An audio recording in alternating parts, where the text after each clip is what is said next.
বলছেন তার সাক্ষাৎকার, আল জাজিরার সাংবাদিক তাকে জিজ্ঞেস করেছেন যে আপনি তো একে স্বাধীনতা 2.0 বলছেন, নতুন বাংলাদেশ কিভাবে গড়ে তুলছেন? এই সংক্রান্ত এক প্রশ্নের জবাবে তিনি বলেছেন দুর্নীতিতে অন্যায়ে শেষ হয়ে যাচ্ছিল বাংলাদেশ, সকল প্রতিষ্ঠান ভেঙে পড়ছিল, কাজেই তারা একটা নতুন বাংলাদেশ গড়ছেন, দুর্নীতিমুক্ত এবং নতুন করে প্রতিষ্ঠানগুলোকে গড়ে তুলছেন। Bangladesh came to a stage where corruptions and violations of all norms. আপনার কি মনে হয় আমি জানি না, আপনি কি সত্যি বিশ্বাস করেন যে বাংলাদেশের সংখ্যাগরিষ্ঠ মানুষ মনে করছেন যে বাংলাদেশ একটা দুর্নীতিমুক্ত নতুন রিস্টার্টের দিকে এগিয়ে যাচ্ছে? দুই উপদেষ্টার এপিএস শত দুর্নীতি দমন কমিশন তাদের তদন্ত করছে, কিন্তু ডক্টর ইউনূস শুধুমাত্র এপিএস পদে ছাত্র সমন্বয়কদের বসিয়েছেন তাই নয়, উপদেষ্টা পদে তো বসিয়েছেনই, উপদেষ্টাদের মধ্যে একজন যেই এপিএস দের চাকরি গেছে তাদের মধ্যে একজন আবার ইউনূস কোটাতেও চাকরি পেয়েছেন, ডক্টর নূরজাহান বেগম, এবং তিনি রাশিয়া থেকে একজনকে উড়িয়ে এনেছিলেন যিনি নাকি কয়েক হাজার কোটি টাকা মেরে দিয়ে এখন রাশিয়া চলে গেছেন। তো ডক্টর ইউনূস বাংলাদেশের সকল দপ্তরে ছাত্র সমন্বয়কদের জন্য পদ সৃষ্টি করে চাঁদাবাজি মাসোহারা তোলার ব্যবস্থা করেছেন, বাংলাদেশে প্রতিষ্ঠান ধ্বংস হয়ে গড়ে তুলছেন। কিন্তু আমরা দেখছি যে শুধু রাজপথে গিয়ে পিটিয়ে পিটিয়ে তারা মানুষের ব্যবসা প্রতিষ্ঠান বাড়ি ভাঙা এখনো অব্যাহত রেখেছে তাই নয়, বরং সারা বাংলাদেশ থেকে খবর আসছে ভুক্তভোগীদের বরাতে যে এই বৈষম্য বিরোধী ছাত্র আন্দোলনের সমন্বয়কদের বিভিন্ন নেতাদেরকে সারা বাংলাদেশে মানুষের বাড়ি টেকাতে, ব্যবসা প্রতিষ্ঠান টেকাতে মাসোহারা দিয়ে জীবন কাটাতে হচ্ছে। এমন এক বাংলাদেশে সত্যি ডক্টর ইউনূস বিশ্ব বাংলাদেশের মানুষ? এ কথা ছেড়ে দিলাম।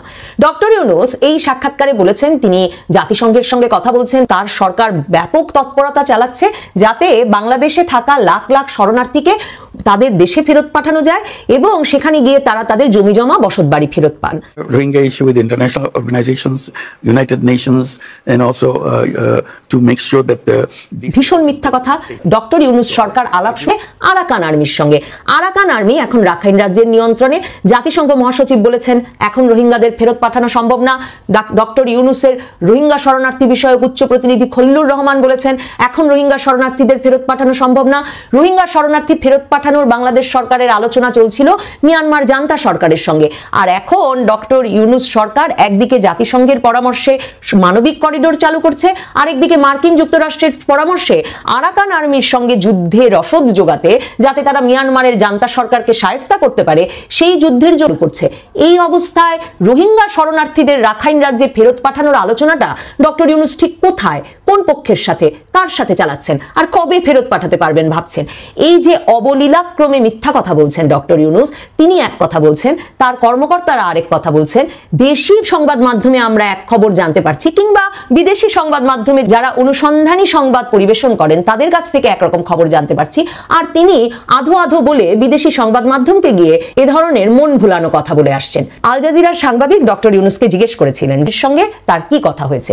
ডক্টর ইউনূস বলছেন তিনি বলেছেন প্রধানমন্ত্রী মোদীকে যে শেখ হাসিনাকে আপনারা যদি রেখে দিতে চান রেখে দিন, কিন্তু তিনি যে ওখানে বসে কথা বলছেন সেগুলো আপনাদের বন্ধ করতে হবে, কারণ তার কথার ফলে নানা রকম উস্কানি সৃষ্টি হচ্ছে, আমাদের দেশের মধ্যে নানা সমস্যা হচ্ছে। I had a discussion with Prime Minister Modi and I made it very clear that okay, if you want to keep her.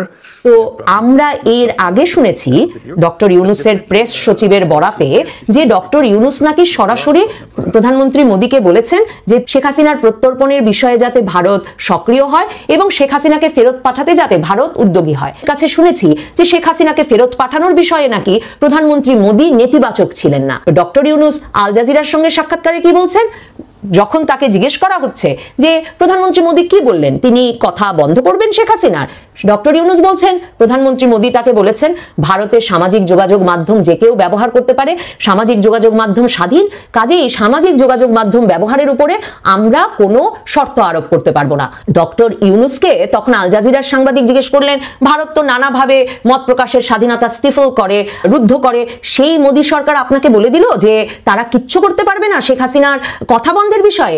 Doctor Yunus বললেন না, তারা কিচ্ছু করতে পারবে না। আমাদেরকে বলেছেন যে প্রধানমন্ত্রী মোদী নাকি ডক্টর ইউনূসকে বলেছেন যে আমরা জানি শেখ হাসিনা আপনার সঙ্গে কত খারাপ ব্যবহার করেছেন, কিন্তু আমরা সব সময় আপনার পক্ষেই ছিলাম, আমরা আপনাকে ভীষণ শ্রদ্ধা করি, ভীষণ সম্মান করি।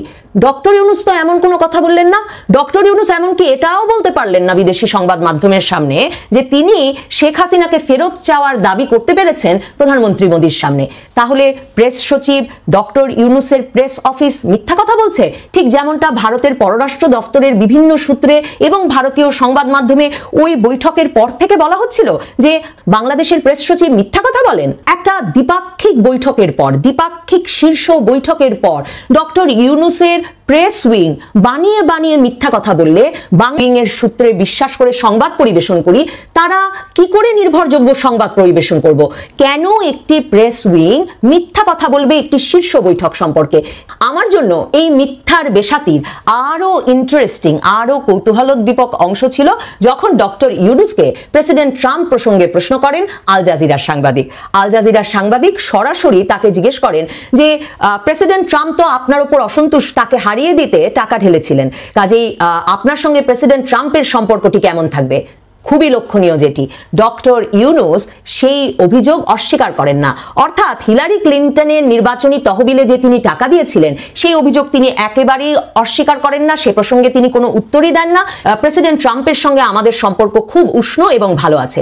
We have good relations with the Trump administration. We have no problem. We work together.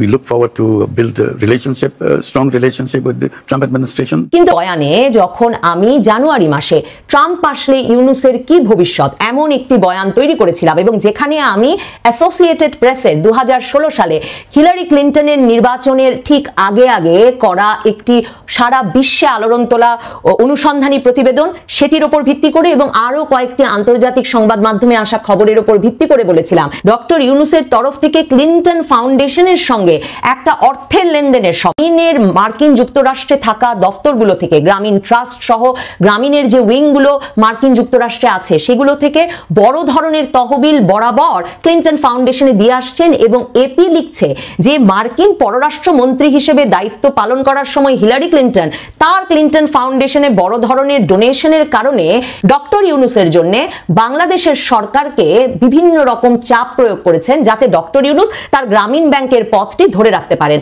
Associated প্রেসের সেই অনুসন্ধান তখন হিলারি ক্লিন্টনের নির্বাচনী ক্যাম্পেইন থেকে বা হিলারি ক্লিন্টনের অফিস থেকে করা হয়নি, এমনকি ডক্টর ইউনূসের তরফেও করা হয়নি, বরং হিলারি ক্লিন্টনের নির্বাচনী ক্যাম্পেইনকে সরাসরিভাবে তখন ক্ষতিগ্রস্ত করেছিল, প্রশ্নের সম্মুখীন করেছিল ডক্টর ইউনূস এবং হিলারি ক্লিন্টনের মধ্যকার এই সম্পর্ক নিয়ে অনুসন্ধানী প্রতিবেদনটি, যেটি তৈরি করেছিল মার্কিন যুক্তরাষ্ট্রের বিখ্যাত বার্তা সংস্থা অ্যাসোসিয়েটেড। এবং পরবর্তীতে হিলারি ক্লিন্টনের নির্বাচনী ক্যাম্পেইনে ডক্টর ইউনূসের টাকা দেওয়া এবং তা নিয়ে প্রেসিডেন্ট ট্রাম্পের ব্যক্তিগত পর্যায়ে অসন্তোষ প্রকাশ করা, সেগুলো নিয়েও আন্তর্জাতিক সংবাদ মাধ্যমে বহু প্রকাশিত খবর আছে।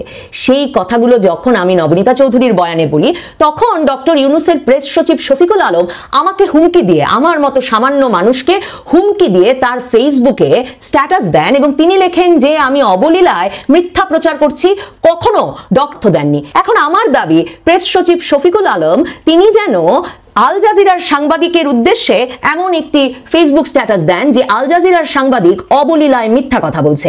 আর অবলীলায় যদি মিথ্যা কথা বলেই থাকেন দেশি বিদেশি সাংবাদিকেরা, নবনীতা চৌধুরী সহ, যে